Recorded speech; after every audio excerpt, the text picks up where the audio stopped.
तुम्हें मेरे अलावा कोई नहीं छू सकता। जैसे ही मेरे कानों में ये आवाज़ पड़ी तो मेरा जिस्म बेजान सा होने लगा। ये अल्फाज इतने सख्त थे कि मैं उन्हें बर्दाश्त नहीं कर पाई। कोई अपनी ताकत के ज़रिए मेरे गुरूर को तोड़ने की भरपूर कोशिश कर रहा था। दोपहर का वक्त था। मैं बेहोश पड़ी थी। मेरी सहेलियां पानी के छींटे मेरे मुंह पर मारते हुए मुझे होश दिलाने की कोशिश कर रही थी। जैसे ही पानी के छींटे मेरे मुंह पर पड़े तो मुझे होश आने लगा था। मैं हैरान परेशान सहेलियों का चेहरा देखने लगी। सब मुझे परेशान होकर देख रही थी और मुझसे पूछ रही थी कि अब तुम्हारी तबीयत कैसी है। मैं किसी को भी जवाब देने की हालत में नहीं थी। तभी मेरे कानों में आवाज़ पड़ी, नीलम को होश आया या नहीं। जैसे ही मैंने खुद को संभालते हुए थोड़ा उठकर देखने की कोशिश की तो मुझे स्कूल की प्रिंसिपल अपनी तरफ आती दिखाई दी।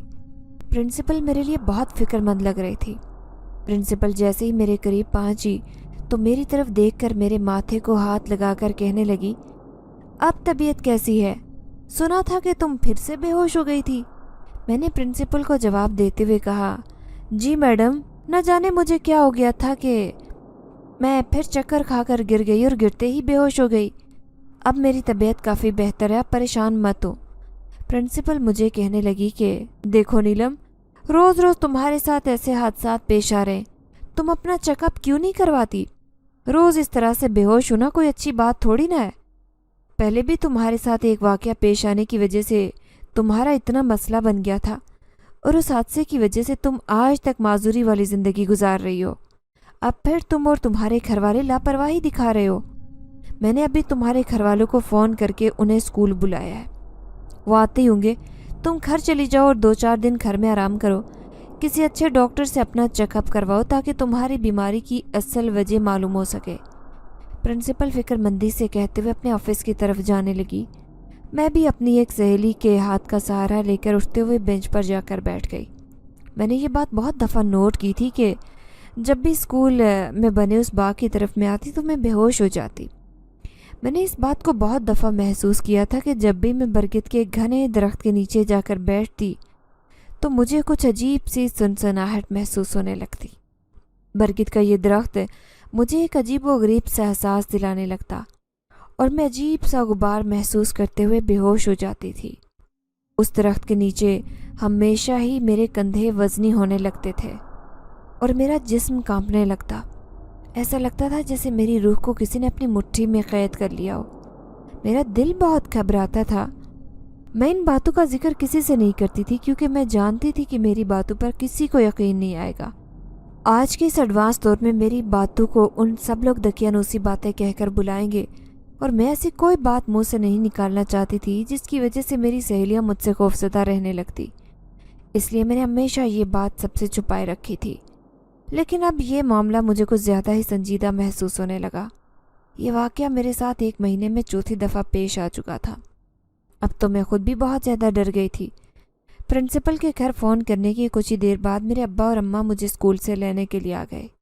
मैं उनके साथ बैठकर घर के लिए रवाना हो गई। सारे रास्ते अम्मा मुझे डांटती आ रही थी। अम्मा मुझसे कहने लगी, तुम्हारे बेहोश होने की असल वजह तुम्हारा सुबह निहार पेट घर से निकलना है। तुम नाश्ता तक नहीं करती और सारा दिन यहाँ पर भी भूखी फिरती रहती हो। यही वजह है कि तुम्हें कमज़ोरी हो गई है और तुम खड़ी खड़ी गिर जाती हो। अम्मा मुझे बुरी तरह से डांट रही थी। तभी अब्बा ने अम्मा से कहा कि बच्ची पहले ही बहुत परेशान है, ऊपर से तुम अपना अलग से रौब जमाए रख रही हो। अब खामोश भी हो जाओ, इसे संभलने का मौका तो दो। अम्मा अब्बा से कहने लगी, आप हमेशा इसकी तरफदारी करते हैं और आप हमेशा इसे गलत शय देते हैं। आप इसको समझाया करें कि यह बच्ची नहीं है, मैट्रिक की स्टूडेंट है। अब तो खुद को संभालना सीख ले।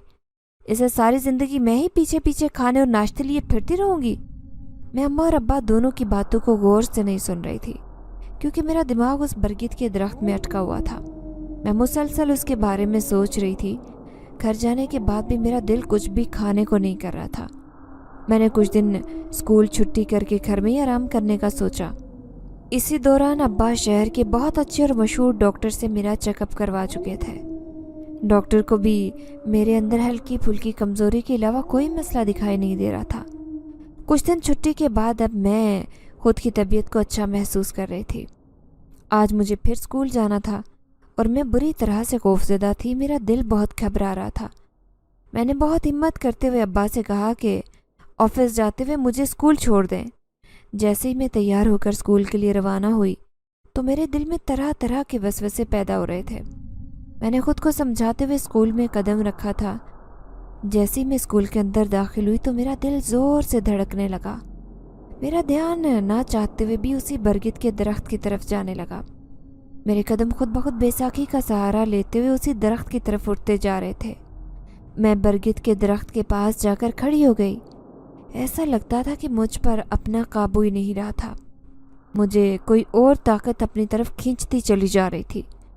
میں جیسے ہی درخت کے قریب پہنچی تو وہاں میں نے ایک ایسی طاقت کو محسوس کیا جس نے میری بے رنگ اور اندھیری زندگی کو روشن کر دیا تھا. میرا نام نیلم ہے اور میں ایک گاؤں سے تعلق رکھتی ہوں. میرے ابا کا اپنا کاروبار تھا. میری اماں ایک گھریلو خاتون تھی. شادی کے کچھ عرصے بعد جب اماں نے دیکھا کہ اللہ نے انہیں اولاد کی نعمت سے نہیں نوازا تو اماں اپنا چیک اپ کروانے لگی تھی. اس بات کو لے کر اماں بہت فکر مند رہتی تھی کیونکہ ابا کے خاندان میں اکثر مرد اور عورتیں بے اولاد ہی دکھائی دیتی تھی. اماں کو بھی یہی پریشانی دن رات کھائی جاتی تھی اور لوگوں کی طرح یہ لوگ بھی کہیں بے اولاد ہی نہ رہ جائیں. اسی وجہ سے اماں کو بھی کوئی کسی بھی جگہ کا بتاتا اماں وہیں پہنچ جایا کرتی. اماں نے کوئی دربار، کوئی پیر، فقیر، کوئی ڈاکٹر چھوڑا نہیں تھا جہاں سے اپنے لیے دعا اور علاج نہ کروایا ہو. سب کچھ ٹھیک ہونے کے باوجود بھی اماں ابا کو لیے در در کی خاک چھانتی پھر رہی تھی. پھر ایک دن ایک فقیر دروازے پر آیا جو دستک دے کر روٹی کی صدا لگا رہا تھا. اماں نے تازی روٹی بنائی، اس فقیر کو بٹھا کر اچھے سے کھانا کھلایا. اماں کسی بھی بیکاری کو دروازے سے خالی ہاتھ نہیں بھیجتی تھی. جب فقیر نے پیٹ بھر کر کھانا کھایا تو وہ ہاتھ اٹھا کر اماں کے حق میں دعا کرنے لگا. اماں ہر کسی کو دعا کے لیے بولتی تھی. وہ فقیر اماں کو اولاد کی دعا دیتے چلا گیا. اللہ نے اس کی دعا قبول کر لی تھی. شادی کے 7 سال بعد اللہ نے میرے ماں باپ کو بیٹی کی خوشی سے نوازا. میرے ماں باپ مجھے پا کر بہت خوش تھے کیونکہ ان کے خاندان میں دور تک اولاد کی خوشی کسی کو نصیب نہیں ہوئی تھی. ابا کو جب یہ معلوم ہوا کہ اماں امید سے ہیں تو ابا نے یہ بات پورے خاندان سے چھپا کر رکھی تھی کیونکہ ابا نہیں چاہتے تھے کہ کسی کی حسد بری نظر اماں کو لگے. اسی لیے اتنی بڑی خوشی کو کچھ ماہ چھپا کر رکھا گیا. پھر جب میری پیدائش ہوئی تو ابا نے خوشی مناتے ہوئے پورے گاؤں کو کھانا کھلایا اور مٹھائی کے ڈبے تک بانٹے گئے تھے. ہر طرف خوشی کا سامان تھا. ہر کوئی دور دور سے مجھے دیکھنے آتا اور منہ دکھائی دے کر جاتا.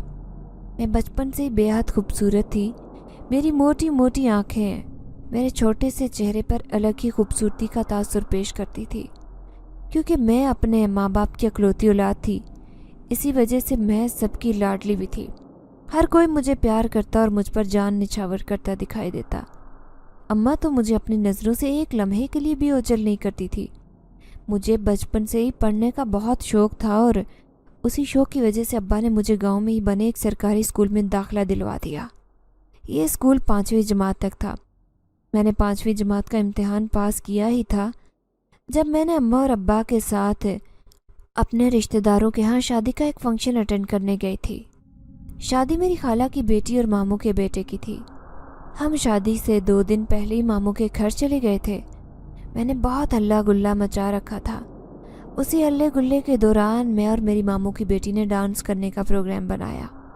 میری کزن میری ہم عمر تھی اور میری بہت اچھی سہیلی بھی تھی. ہم دونوں 2 دن سے ڈانس کی پریکٹس کر رہی تھی. ہم نے مہندی کے فنکشن پر ڈانس کرنے کا سوچ رکھا تھا. جیسے ہی مہندی کی رات آئی تو ماموں نے فنکشن کا انتظام پاس کی ایک حویلی میں رکھا تھا. حویلی کو چاروں طرف سے سجایا ہوا تھا. ہر طرف لائٹس لگا کر خوبصورت انداز سے حویلی ڈیکوریٹ کی ہوئی تھی. مہندی کا فنکشن شروع ہو چکا تھا. سب لوگ ہر طرف شور شرابہ اور ہلا گلا مچا رہے تھے. تبھی میں اور میری کزن ڈانس کرنے کے لیے جیسے ہی اسٹیج پر جانے لگے تو اسٹیج پر لگی کوئی لائٹ کی ایک تار اسٹیج پر گری ہوئی تھی. وہ تار ایک جگہ سے نکلی ہوئی تھی اور اس بات کا علم کسی کو بھی نہیں تھا. میں اور میری کزن ڈانس کر رہے تھے.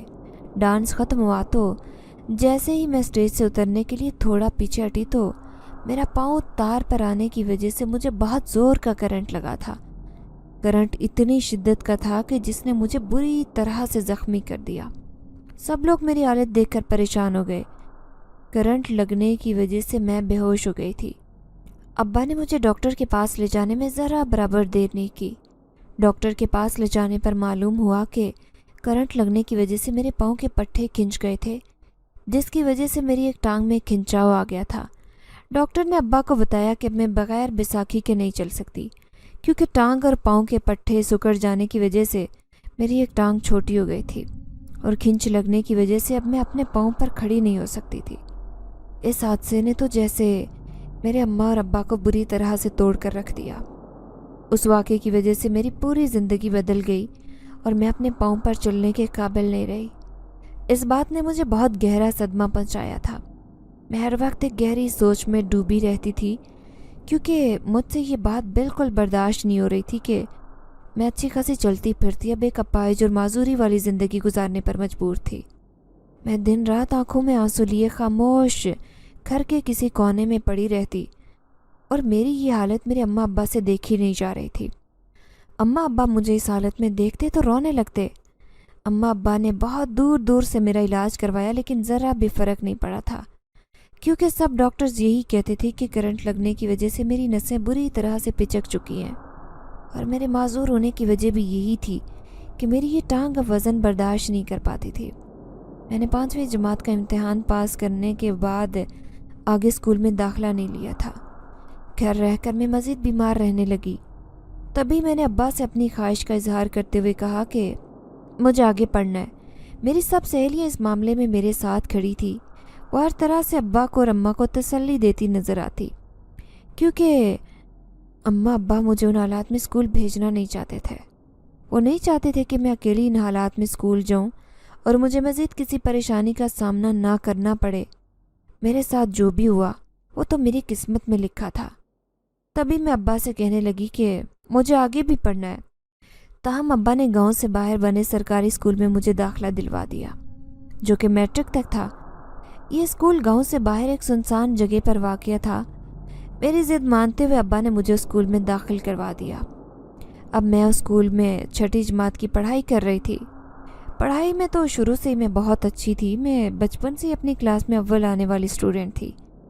मुझे पढ़ाई की तरफ से किसी भी मुश्किल का सामना करना नहीं पड़ा था, लेकिन मेरे लिए बैसाखियों के साथ स्कूल जाना बहुत मुश्किल हो गया था, क्योंकि वहाँ सब बच्चियाँ मेरा मजाक उड़ाया करती थी, जिस वजह से मेरी बहुत दिल आज़ारी होती। मैं अक्सर बैठी बैठी अकेली रो पड़ती और उस वक्त को याद करती जब मैं अपने पाँव पर चलकर सारे स्कूल की सैर कर लिया करती थी। मैं सब लड़कियों से कहती कि मैं शुरू से ऐसी नहीं थी, मैं भी तुम लोगों की तरह सेहतमंद थी, लेकिन एक हादसे की वजह से मैं इस माजूरी का शिकार हो गई हूँ। मगर लड़कियाँ बड़ी अजीब ज़हन की मालिक थी। वो हमेशा मेरा मजाक उड़ाती नज़र आती। मेरी सहेलियाँ सबको मुंह तोड़ जवाब देती और मुझे हौसला देती। उन्होंने कभी मुझे तन्हा नहीं छोड़ा था। मेरी सहेलियाँ मेरे लिए खुदा के नायाब तोहफे से कम नहीं थी। वो हर वक्त किसी साए की तरह मेरे साथ रहती। मेरे स्कूल की प्रिंसिपल बहुत अच्छी थी। वो मुझे बहुत प्यार करती, मेरा बहुत एहसास करती थी। उन्हें हर वक्त मेरी फ़िक्र रहती थी। वक्त गुज़रता गया और मैंने देखते ही देखते 8वीं जमात का इम्तिहान पास कर लिया। मैंने ये इम्तिहान भी बहुत अच्छे नंबरों से पास किया था। मैं अपने स्कूल के टॉपर शागिर्दों में से एक थी। इतने अच्छे नंबर लेने के बाद मैंने अब्बा से आगे भी पढ़ने का कहा। अम्मा और अब्बा मुझे कामयाब देखते हुए बहुत खुश थे। अम्मा अक्सर अब्बा से कहती कि चलो, अगर एक मोहताजी इसकी किस्मत में थी तो नीलम पढ़ लिख कर खुद को इस काबिल बना लेगी कि वो ज़िंदगी में कभी किसी की मोहताज न रहे। अब्बा अम्मा से कहते कि मैं चाहता हूँ कि अपनी बेटी को उसके आने वाले कल के लिए तैयार कर दूँ, कि कल को उसे किसी के आगे हाथ ना फैलाने पड़े। अम्मा अब्बा की बात सुनते हुए अब्बा की हाँ में हाँ मिलाई थी मैंने। तभी अब्बा ने मुझे कहा कि तुम आगे भी पढ़ो, जितना तुम्हारा दिल चाहता है तुम तालीम हासिल करो, तुम्हें किसी भी किस्म की कोई रोक टोक नहीं होगी।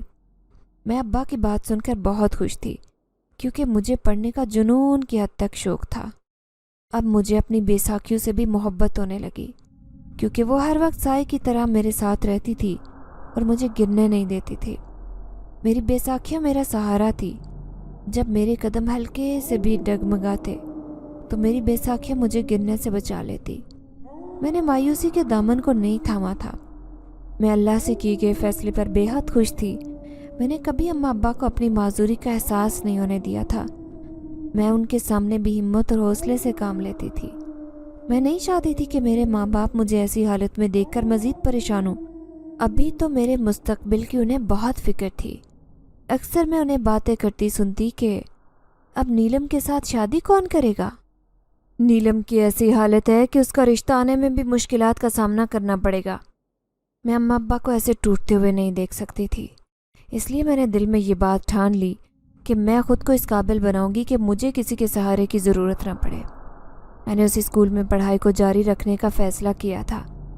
6ठी से 8वीं तक स्कूल का एरिया नया बना हुआ था, जबकि 9वीं और 10वीं क्लास स्कूल के पुराने एरिया में बनाई गई थी। 9वीं 10वीं की क्लास स्कूल के बहुत ही सुनसान और बियाबान हिस्से में बिठाई जाती थी। मैं और मेरी सहेलियाँ भी उसी पुराने हिस्से में क्लास लेने जाया करती थी। हमारी क्लास के बाहर एक बहुत बड़ा और ख़ूबसूरत बाग था। बाग अपने आप में एक बहुत ही दिलकश मंजर पेश करता नज़र आता था और मैं और मेरी सहेलियाँ अक्सर उस बाग में खाने पीने का एहतमाम किया करती। हमें जब भी आधी छुट्टी होती तो हम उसी बाग में जाकर एक बरगद के दरख्त के नीचे बैठकर खाया पिया करती थी। मैं भी 9वीं क्लास में थी जब स्कूल में फ़न फेयर मनाने की अफवाह फैली थी। कुछ ही दिन में ये अफवाह एक पक्के फ़ैसले में तब्दील हो गई। जैसे ही मुझे मालूम हुआ कि स्कूल में फ़न फेयर का फंक्शन आ रहा है तो मैं बहुत ज़्यादा खुश थी, क्योंकि बहुत अरसा गुजर चुका था किसी फंक्शन को अटेंड किए हुए और इस तरह सहेलियों के साथ हल्ला गुल्ला किए हुए काफ़ी वक्त गुजर चुका था। मैं बहुत खुश थी और बेसब्री से उस दिन का इंतज़ार कर रही थी। जिस दिन स्कूल में फ़न फेयर मनाया जाना था, आखिरकार वो दिन आ ही गया। आज स्कूल में फ़न फेयर का फंक्शन था और मैंने अम्मा से कहकर अपने लिए बहुत खूबसूरत काले रंग का फ़्रॉक सिलवाया था। अम्मा ने दर्जी से मेरे लिए वो फ़्रॉक तैयार करवाया। अब्बा ने फ़्रॉक के साथ साथ मुझे हर चीज़ मैचिंग लेकर दी थी। आज मैं बहुत खुश थी क्योंकि आज स्कूल में मीना बाज़ार का फंक्शन था और मेरी सारी सहेलियां मुझे घर से लेने आने वाली थी। मैंने जल्दी से बहुत खूबसूरत काले रंग का लिबास ज़ेब तन किया और आईने के सामने खड़ी होकर तैयार होने लगी। मैंने हल्का हल्का सा मेकअप कर रखा था और अपने बाल खोल लिए थे। मेरे बाल मेरे घुटनों से भी लंबे और घने थे। मैंने बाल खोलकर जैसे ही टीवी लॉन्च में कदम रखा तो अम्मा ने मुझे रोकते हुए कहा, नीलम अपने बालों को बांध लो, ऐसे नज़र लग जाती है। मैं खुले बालों में बहुत खूबसूरत लग रही थी। अम्मा मेरी बलाएं लेते हुए कहने लगी कि मेरी बेटी को किसी की नज़र ना लगे और साथ ही मेरे बाल बांधने लगी। मैंने अम्मा से कहा कि मेरे बाल खुले छोड़ दें, मैं हमेशा ही जूड़ा करती आ रही हूँ, आज मैं कुछ अलग नज़र आना चाहती हूँ। अम्मा मेरी बात सुनते हुए मुस्कुराने लगी और मेरे सर पर प्यार देते हुए कहने लगी कि पगली, तुम हमेशा से ही खूबसूरत थी और हमेशा ही अच्छे अंदाज में नज़र आती हो, लेकिन बाल मत खोलो, तुम्हें नज़र लग जाएगी। खुले बालों को तो नज़र भी बहुत जल्दी लगती है। मैंने अम्मा से कहा कि ठीक है, आप जूड़ा बना दे, लेकिन मैं स्कूल जाकर थोड़ी देर के लिए अपने बाल खोलूँगी क्योंकि मुझे अपने सहेलियों के साथ तस्वीरें बनवानी हैं। अम्मा ने मुझे बाल खोलने की इजाज़त दे दी और कहा कि तस्वीरें बनाते वक्त खोल लेना और फिर फ़ौरन ही दोबारा से जूड़ा बना लेना। अम्मा मेरे बालों को लेकर बहुत ज़्यादा फ़िक्रमंद रहती।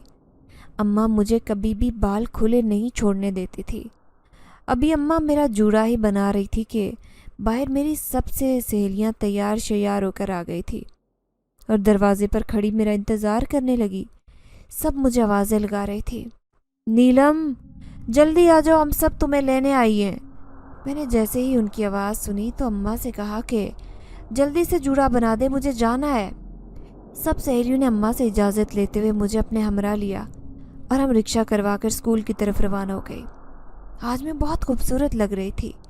हर कोई मेरी तारीफ़ करता दिखाई दे रहा था। सब लोग मेरी तरफ हैरान और परेशान होकर देख रहे थे। जो लोग मेरा मजाक उड़ाते, आज वो लड़कियां भी मेरी तारीफ़ करने पर मजबूर थी। मुझे बहुत खुशी महसूस हो रही थी।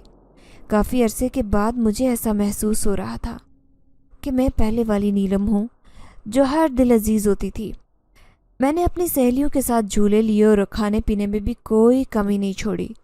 जब हम सारा दिन खेल कूद कर थक चुकी थी तो मैं अपनी सहेलियों से कहने लगी कि चलो हम अपने उसी बाग में जाकर तस्वीरें बनाती हैं जहाँ मैं अक्सर जाया करती थी। हम बाग में चले गए और बरगद के दरख्त के नीचे बैठकर तस्वीरें बनाने लगी थी। मैं अलग अलग अंदाज में तस्वीरें बनवाने लगी। तभी मेरी एक सहेली ने कहा कि नीलम, अपने बाल तो खोलो, मुझे तुम्हारे खुले बालों में तस्वीर बनानी है। अचानक मुझे याद आया कि मैंने तो बाल खोलकर तस्वीरें बनवानी थी। मैंने जल्दी से बाल खोले और बरगद के दरख्त के साथ टेक लगाकर तस्वीरें बनवाने लगी। मेरे बाल बहुत खूबसूरत दिखाई दे रहे थे। मेरी तस्वीरें बहुत अच्छी आ रही थी। सब मेरी तारीफ़ कर रही थी। बाल खोलने के बाद मुझे कुछ अजीब सा महसूस होने लगा, ऐसे जैसे मेरा सर वज़नी होता जा रहा है। मुझे तबीयत ख़राब होती महसूस हो रही थी। मैंने अपनी सहेली से कहा कि मुझे लगता है मेरी तबीयत आवाज़ार हो रही है, मुझे कुछ ठीक महसूस नहीं हो रहा। अब मुझे लगता है कि हमें घर चलना चाहिए। मेरी सहेली ने जब मेरी बात सुनी तो कहने लगी कि तुम परेशान मत हो, सब खाने पीने के लिए कुछ लेने गई हैं। जैसे ही वो लेकर आती है तो हम खाना लेकर घर के लिए निकल जाएंगे। अभी तुम इधर ही दरख्त के साथ टेक लगाकर कुछ देर आराम कर लो, हो सकता है तुम्हें थकावट हो गई हो। मेरा सर बहुत वज़नी हो रहा था, मुझे बहुत लंबे लंबे चक्कर आ रहे थे। मैंने अपनी सहेली की बात मानते हुए दरख्त से टेक लगाकर अपनी आंखें बंद कर ली। जैसे ही मैंने अपनी आंखें बंद की तो मुझे अजीब व गरीब किस्म की चीज़ें दिखाई देने लगी। मैं थोड़ा डर गई थी और डर के मारे मैंने आंखें खोल ली और इर्द गिर्द देखा तो मैं अकेली दरख्त के साथ बैठी हुई थी। मेरी कोई सहेली मेरे इर्द गिर्द मौजूद नहीं थी। मैं बहुत परेशान हो गई। जैसे ही मैंने उठने की कोशिश की तो मेरी टांगों में ऐसे था जैसे जान ही नहीं थी। मैं परेशान इर्द गिर्द गौर करने लगी, लेकिन मुझे दूर दूर तक कोई दिखाई नहीं दे रहा था। मैं उस बाग में बिल्कुल तने तनहा बैठी थी। अब मैं अपनी किसी सहेली के आने का इंतज़ार कर रही थी कि वो आए और मैं घर के लिए निकलूं, क्योंकि मुझे यहाँ कुछ अच्छा नहीं लग रहा था। ऐसे लग रहा था कि कुछ तो अजीब है जो मेरे इर्द गिर्द हो रहा है। अभी मैं उन्हीं सोचों में गुम थी कि तेज़ हवा चलने लगी। इस कदर हवा तेज़ थी कि मेरे लंबे घने बाल हवा में उड़ने लगे। मैं अपने बालों को पकड़ने की कोशिश कर रही थी, लेकिन तेज़ हवा की वजह से मुझे अपने बाल संभाले नहीं जा रहे थे। ऐसे लग रहा था कि किसी ने मेरे बालों को अपने हाथों में जकड़ रखा है। मुझे बहुत खौफ आ रहा था। इससे पहले कि मैं चीखती या चिल्लाती, मैंने सामने से अपनी सहेली को आते देखा। जैसे जैसे वो मेरे करीब आ रही थी वैसे वैसे हवा थमती जा रही थी। मैं ये देखकर बहुत हैरान थी कि जैसे ही मेरी सहेली मेरे पास पहुंची तो ना जाने मुझे क्या हुआ था कि मैं बेहोश हो गई। जब होश आया तो मैंने खुद को अपने बिस्तर पर पाया। मुझे होश आया तो मेरे इर्द गिर्द अम्मा अब्बा के अलावा मेरी सहेलियां भी खड़ी थी, जो बेसब्री से मेरे होश में आने का इंतज़ार कर रही थी। होश में आते ही अब्बा ने मुझसे पूछा कि अब तबीयत कैसी है। मैंने अब्बा को बताया कि मैं काफ़ी बेहतर महसूस कर रही हूँ। अम्मा भी मुझसे तरह तरह के सवाल करने लगी। अब्बा के चेहरे पर परेशानी साफ दिखाई दे रही थी। मैंने अपने बालों को देखा तो अभी भी मुझे किसी के हाथों की खुशबू अपने बालों में से आ रही थी। ऐसे लगता था कि किसी ने बहुत ही मोहब्बत से मेरे बालों को सहलाया था। मैंने इस बारे में किसी से भी जिक्र नहीं किया, क्योंकि मैं नहीं चाहती थी कि मेरी ये बातें सुनकर मेरी सहेलियाँ या माँ बाप ज़्यादा परेशान हों। मेरी वजह से पहले ही घर में परेशानी का माहौल बन चुका था, इसलिए मैंने खामोश रहना बेहतर समझा। कुछ देर बाद मेरी सहेलियाँ अपने घरों में वापस चली गई। मैं और अम्मा कमरे में अकेले थे। अम्मा मेरे बाल बांध रही थी और मुझसे कहने लगी कि तुम्हारे बालों में से बहुत अच्छी खुशबू आ रही है। तुमने क्या चीज़ बालों पर लगाई थी? मुझे कुछ याद नहीं था। हाँ, इतना ज़रूर मालूम हुआ था कि हवा में मैंने उस खुशबू को महसूस किया था। मैंने अम्मा से कहा कि मैंने बालों में कुछ नहीं लगाया। मेरी सहेलियाँ तरह तरह के परफ्यूम लगा कर आई थी, शायद उन्हीं की वजह से मेरे बालों से खुशबू आ रही हो। अम्मा ने भी मेरी बात पर गौर नहीं किया और नज़रअंदाज करते हुए मेरे बालों को समेटने लगी। कुछ देर बाद अम्मा ने गौर किया तो मेरे माथे से पसीना टपक रहा था। अम्मा ने मेरे माथे को हाथ लगाया तो मुझे बहुत तेज़ बुखार था। अम्मा बहुत ज़्यादा घबरा गई और अब्बा से कहने लगी कि नीलम को बहुत तेज़ बुखार है, आप ऐसा करें कि इसे मेडिसिन ला दें। अब्बा ने मेरे लिए मेडिसिन ला कर दी। मैंने जैसे ही मेडिसिन खाई तो मुझे नींद आ गई। मैं गहरी नींद सो गई। मैंने ख्वाब में देखा कि जिस दरख्त के साथ मैं टेक लगाकर बैठी थी, उस दरख्त पर किसी का बसेरा था, कोई ऐसी मखलूक जो बहुत ताकत रखती थी। देखते ही देखते उस दरख्त के ऊपर से खूबसूरत नौजवान लड़का मेरे सामने आकर खड़ा हो गया। लड़का बेहद हसीन था। मैंने उसे देखा तो देखती रह गई। वो लड़का मुझे मुस्कुरा कर देख रहा था, मुझसे ये कह रहा था कि मेरे अलावा तुम्हें कोई और नहीं छू सकता। मैंने उस लड़के के मुंह से ये अल्फाज सुने तो खौफ के मारे मेरी आंख खुल गई। मैंने अपने इर्द गिर्द देखा। मैं अपने बिस्तर पर थी। तभी मैंने सुकून का सांस लिया। मेरा बुखार 2 दिन तक नहीं उतरा था। मैं 2 दिन स्कूल नहीं जा पाई। तीसरे दिन जब मेरा बुखार उतरा तो मैंने स्कूल जाने की ज़िद की और अम्मा मुझे भी स्कूल भेजने के लिए रजामंद थी। लेकिन मेरी ज़िद के आगे किसी की भी नहीं चलती थी। मैं अपनी सहेलियों के साथ स्कूल के लिए रवाना हुई और जैसे ही मैंने स्कूल में कदम रखा तो तेज़ हवा के झोंके मेरे बदन को छूने लगे। मुझे ऐसे महसूस हो रहा था कि किसी को बेसब्री से मेरा इंतज़ार था, कोई मुझसे मिलने के लिए बेताब था। मैंने उन बातों पर ज़्यादा गौर नहीं किया और अपनी सहेली के साथ अपनी क्लास लेने के लिए स्कूल के उसी पुराने हिस्से में जाने लगी जहाँ बरगद का दरख्त मौजूद था। मैं अपनी क्लास की तरफ जा रही थी कि मेरी नज़र उस दरख्त पर पड़ी। मुझे उस दरख्त के नीचे वही लड़का खड़ा दिखाई दिया जिसे मैंने अपने ख्वाब में देखा था। मैं एकदम से हैरान होकर उसकी तरफ देखने लगी। जैसे ही मैंने थोड़ा सा गौर करना चाहा तो वो लड़का गायब हो गया। मैंने उसे अपना वहम समझा और अपनी क्लास की तरफ जाने लगी। अब मुझे बार बार कुछ आवाज़ें सुनाई दे रही थी। आवाज़ इतनी धीमी थी कि मुझे ठीक से समझ नहीं आ रही थी, मगर कोई तो था जो बार बार मेरे कानों में सरगोशी कर रहा था। लेकिन वो क्या कहना चाह रहा था, इस बात की मुझे बिल्कुल समझ नहीं आ रही थी। आज फिर मेरे साथ यही वाक़या पेश आया था। मैं फिर से जैसे ही उस दरख्त के करीब गई तो बेहोश हो गई। ये वाक़या महीने में मेरे साथ चौथी दफ़ा पेश आ चुका था। मेरी ऐसी हालत देखते हुए मेरे स्कूल की प्रिंसिपल भी बहुत ज़्यादा परेशान थी। वो अक्सर मेरी फ़िक्र करती रहती थी।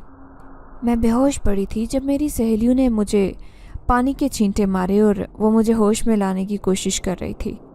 जैसे ही मैं होश में आई तो मैंने अपने इर्द गिर्द लोगों का काफ़ी हजूम देखा। तभी मेरे कानों में प्रिंसिपल की आवाज़ पड़ी, जो लड़कियों से पूछ रही थी कि नीलम को होश आया या नहीं। जैसे ही प्रिंसिपल मेरे करीब आई तो मुझे होश में पाकर मुझसे कहने लगी कि तुम अपना ठीक से चेकअप क्यों नहीं करवाती। ये तुम्हारे साथ चौथा वाक़या है कि तुम स्कूल में ऐसे ही अचानक बेहोश हो जाती हो। मुझे तो तुम्हारी फ़िक्र खाई जा रही है। तुम मेरे स्कूल की सबसे काबिल स्टूडेंट हो और मैं नहीं चाहती कि तुम्हारी पढ़ाई में किसी भी किस्म का खलल पैदा हो। अब तुमने मैट्रिक का इम्तिहान देना है और मैं चाहती हूँ कि तुम मैट्रिक के इम्तिहान में अच्छे नंबरों से कामयाबी हासिल करो। प्रिंसिपल ने मुझे बताया कि मैंने तुम्हारे घर फ़ोन कर दिया है और तुम्हारे अम्मा अब्बा भी तुम्हें लेने आते ही होंगे। मेरा मशवरा यही है कि तुम कुछ दिन घर में आराम करो और किसी अच्छे डॉक्टर से अपना इलाज करवाओ, क्योंकि अगले ही माह तुम्हारे पेपर होने वाले हैं और जब तक तुम्हारी तबीयत सेट नहीं होती तो तुम कैसे अपनी पढ़ाई कर पाओगी। प्रिंसिपल मुझे नसीहतें करती हुई अपने कमरे की तरफ जाने लगी। कुछ देर के इंतज़ार के बाद मैंने अम्मा अब्बा को अपनी तरफ आते देखा, जो कि बेहद परेशान दिखाई दे रहे थे। अम्मा अब्बा ने मुझे सहारा देते हुए उठाया और अपने हमरा ले गए। रास्ते में अम्मा मुझे मुसलसल डांट रही थी और मुझसे कहने लगी कि तुम जो हर वक्त पढ़ाई में मगन रहती हो, खाने पीने का भी कोई होश नहीं रहता। ये सब तुम्हारे खाना ना पीने की वजह से है। तुम्हें अंदरूनी कमज़ोरी हो गई है जिसकी वजह से तुम्हारी हालत ऐसी होने लगी है। ये कोई अच्छी बात थोड़ी है, रोज़ रोज़ बेहोश हो जाना। अम्मा मुझे ज़ोर शोर से डांट रही थी कि तभी अब्बा ने अम्मा को समझाते हुए कहा कि अब बस भी करो, पहले ही बच्ची की तबीयत ठीक नहीं है, ऊपर से तुम इतना डांट रही हो। अम्मा अब्बा की बात सुनते हुए कहने लगी कि आप हमेशा इसे शह देते हैं, इसे समझाएं कि अपनी सेहत का ख्याल रखा करे। हमारा इसके अलावा दुनिया में और कौन है। अम्मा ये कहते हुए आंसू के साथ रोने लगी। मैंने अम्मा से माफ़ी मांगी और कहा कि आज के बाद कभी भी खाने पीने में कोताही नहीं बरतूंगी। मैं अम्मा और अब्बा को परेशान नहीं देख सकती थी। میں سارے راستے یہی سوچتی ہوئی جا رہی تھی کہ میرے ساتھ کچھ تو عجیب ہوتا ہے۔ جب میں اس درخت کے پاس جاتی تھی مجھے کچھ عجیب سا محسوس ہونے لگتا۔ میں اپنے بارے میں یہ سب سوچ کر بے حد پریشان تھی۔ تبھی میں نے اسکول سے 4-5 دن کی چھٹی لینے کا فیصلہ کیا۔ چھٹی کے دوران میں شدید بخار میں مبتلا رہی۔ ابا نے شہر کے بہت ہی اچھے ڈاکٹر سے میرا چیک اپ کروایا۔ میری رپورٹ میں ہلکی پھلکی کمزوری کے علاوہ اور کچھ بھی نہیں آیا تھا، لیکن میرے ساتھ تو کچھ عجیب ہو رہا تھا جس کی وجہ سے میں اس قدر پریشان رہنے لگی۔ میری طبیعت دن بدن سنبھلنے کے بجائے بگڑتی جا رہی تھی۔ میں جب اس برگد کے درخت کے بارے میں سوچتی تو میرا دل زور سے دھڑکنے لگتا۔ میں اسکول شوق سے جایا کرتی تھی، لیکن اب نہ جانے میرا دل خوف کی وجہ سے اسکول سے بھی اچاٹ ہونے لگا۔ میرے پیپر آنے والے تھے، اس وجہ سے میں نے اسکول سے چھٹیاں نہ لینے کا ارادہ کیا۔ آج صبح پھر سے مجھے اسکول جانا تھا اور میں ذہنی طور پر بہت زیادہ پریشان تھی۔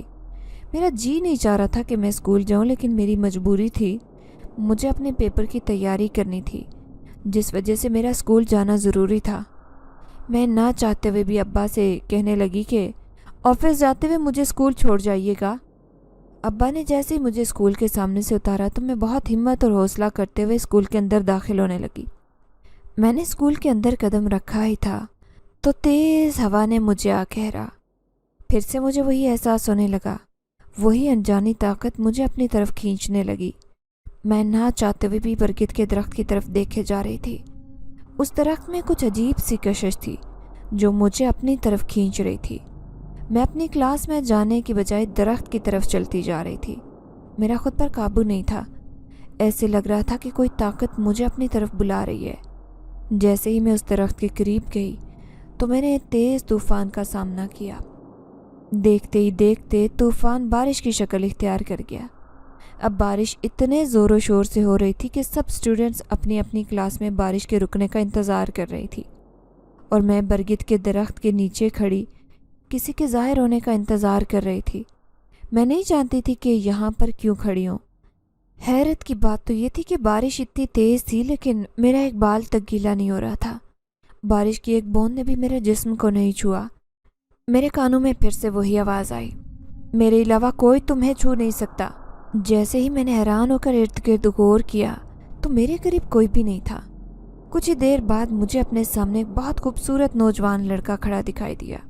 میں اسے دیکھ کر گھبرا گئی، لیکن اس کی خوبصورتی اس قدر تھی کہ میں اسے دیکھتی ہی رہ گئی۔ وہ لڑکا مسکراتے ہوئے میری طرف دیکھ رہا تھا۔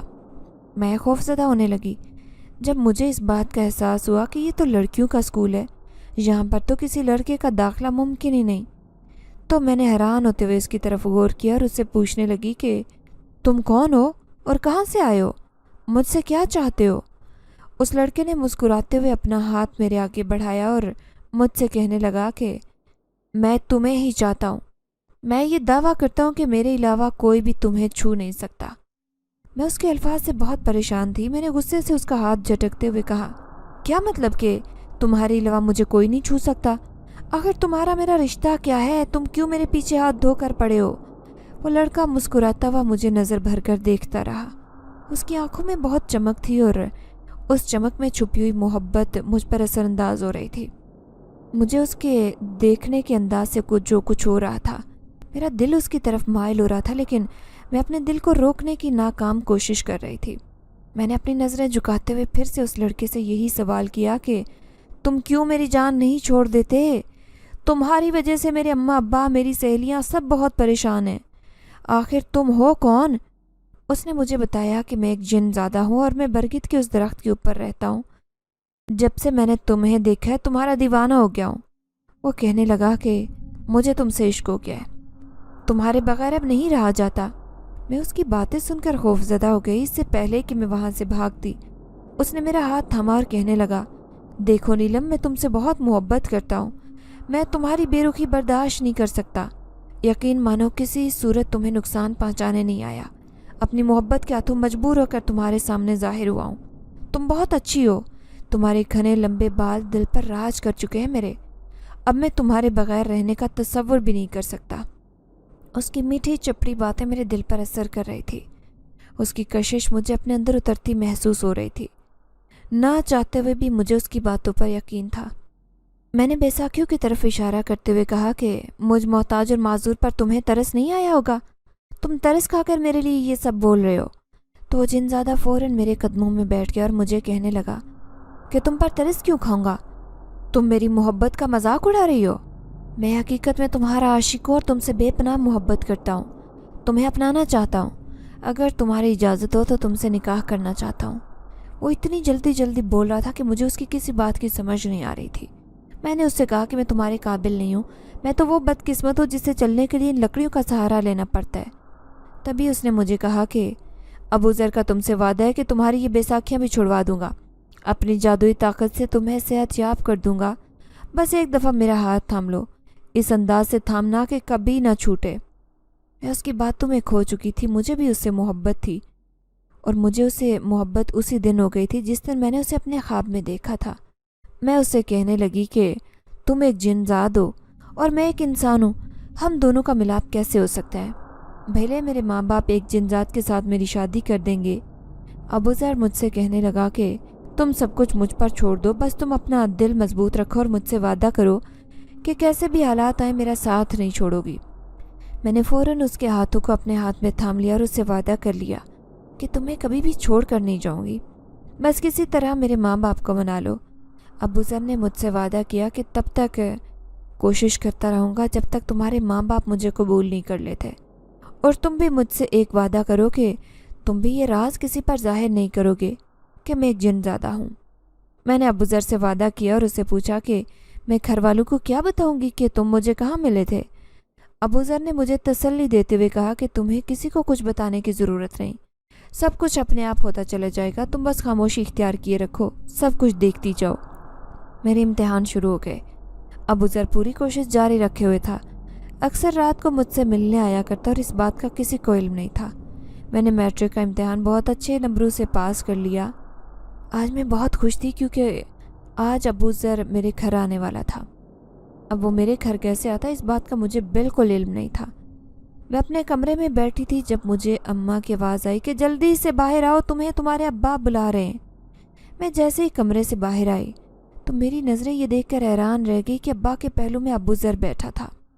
अब्बा ने मुझसे कहा कि नीलम, ये अबू ज़र है और ये एक बिज़नेसमैन है, हाल ही में इसके साथ मैंने अपना बिज़नेस शुरू किया।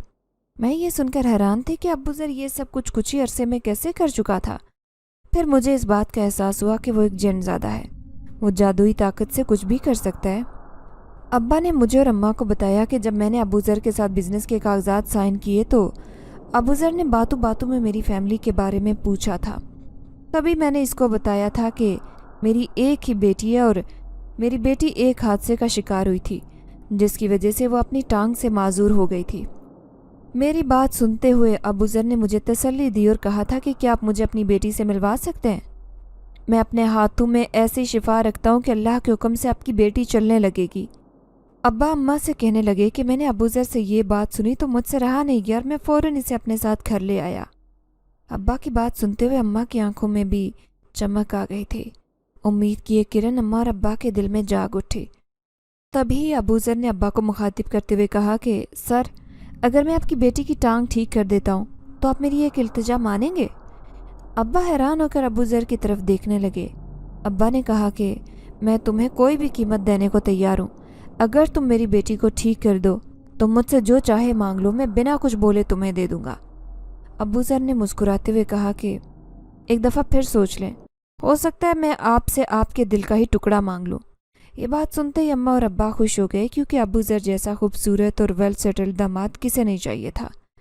तभी अबू ज़र ने अम्मा अब्बा से कहा कि आप अपनी आंखें बंद कर लें और मुझे अपनी आंखें बंद करने को कहा। कुछ ही देर की मेहनत के बाद अबू ज़र ने मुझे कहा कि अब तुम इन बेजान लकड़ियों का सहारा छोड़ते हुए मेरा हाथ थामो और हिम्मत करते हुए खड़ी हो जाओ। मुझे बहुत डर लग रहा था, मैं बहुत घबराई हुई थी। मुझे ऐसे लग रहा था कि मैंने बैसाखियों के बगैर खड़ा होने की कोशिश की तो मैं गिर जाऊंगी, क्योंकि मुझे उन बैसाखियों की आदत हो चुकी थी। अबू ज़र ने मुझे तसल्ली देते हुए कहा कि मैं तुम्हारे साथ हूँ, मेरा हाथ थामो और खड़ी हो जाओ। जैसे ही मैंने उसका हाथ थामते हुए अपनी आंखें बंद की और खड़ी होने की कोशिश की तो अम्मा और अब्बा खुशी के मारे रोने लगे। वो मुझे मेरे पाँव पर खड़ा देखकर बहुत खुश हुए। जैसे ही मैंने अपनी आंखें खोली तो अबू ज़र ने मेरा हाथ थामा हुआ था और मैं अपने पाँव पर खड़ी थी। मेरी खुशी की तो कोई इंतहा न रही थी। खुशी के मारे मेरी आंखों से आंसू बहने लगे। अबू ज़र ने मेरे आंसू साफ करते हुए कहा कि आज तुम्हारी आंखों में ये आंसू आखिरी दफ़ा हैं। इसके बाद तुम्हारी आंखों में कभी भी आंसू नहीं आने दूंगा। ये मेरा तुमसे वादा रहा। अब्बा और अम्मा अबू ज़र के इस एहसान का बदला नहीं चुका सकते थे। अब्बा ने अबू ज़र के हाथ चूमते हुए उसका बहुत शुक्रिया अदा किया और कहा कि आज से तुम मेरे बेटे हो। मैं धूमधाम से अपनी बेटी की शादी तुम्हारे साथ करने के लिए तैयार हूँ। अबू ज़र ने अब्बा से कहा कि आप परेशान मत हो, शादी की तैयारियां मैं खुद करूँगा। अब बस शादी की तारीख तय कर लें, सारे इंतज़ामात हो चुके थे। अबू ज़र ने हर तरह से अम्मा अब्बा को यकीन दिलाया कि उससे बेहतर मेरे लिए कोई जीवन साथी नहीं है। अम्मा अब्बा ने बहुत धूमधाम से मेरी शादी अबू ज़र के साथ कर दी। अबू ज़र मेरा हाथ थामे मुझे अपने साथ अपनी शरीके हयात बनाकर ले गया। उसने मुझसे वादा किया कि वो दोबारा ज़िंदगी में कभी भी अपनी असली हालत में नहीं आएगा। अबू ज़र मेरी ही दुनिया में रहकर मेरे साथ ज़िंदगी गुजारने लगा था। अबू ज़र ने अपनी जादुई ताकत से मुझे ठीक कर दिया।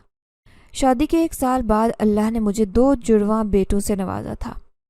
आज मैं ख़ुद को दुनिया की सबसे खुशनसीब लड़की समझती हूँ और जब भी अपने माजी को याद करती हूँ तो जायनमाज़ बिछाकर परवरदिगार का बेहद शुक्र अदा करती हूँ, जिसने मुझे अबू ज़र जैसा प्यार, मोहब्बत और एहसास करने वाला शोहर अता किया।